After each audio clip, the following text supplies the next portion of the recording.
एका फलकाने माझं लक्ष वेधलं। मी आमच्या व्हिडिओ जर्नलिस्टला विनंती करेन की फलक दाखवा। तर या फलकावरती आहे एक साप दाखवला आणि तो साप मतदार यादी जी आहे ती गिळताना दाखवला आणि त्याचा टेक्स्ट असा लिहिला की महाराष्ट्राच्या खऱ्या मतदारांना गिळणारा ॲनाकोंडा। कुणी केलंय? तुमची कल्पना आहे काही? हो, जो ज्या प्रकारे महाराष्ट्रात वोट चोरी चालली आहे व जे ना करते सरकार सरकार स्थापन झालं आहे त्या गोष्टीचा विरोध करत आहे आम्ही यातर्फे या मार्गाने।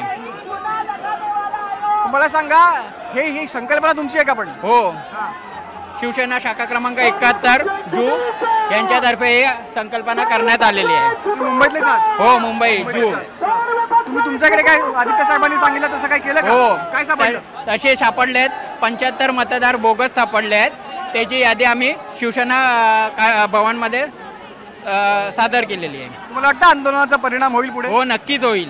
ज्या प्रकारे आता जनसमुदाय आला आहे ते बघताय तुम्ही। भाजपने सुद्धा मुकमोर्चा सुरू केलेला आहे। मुकमोर्चाचा काही उपयोग होणार नाही, जेणेकरून त्यांनीच हे केलंय।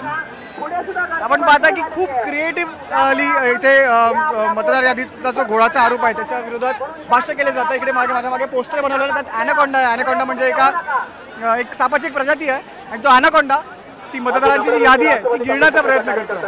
व्हिडिओ जर्नलिस्ट सुधीर जाधवांसह मी संकेत वरक, न्यूज 18 लोकमत, मुंबई।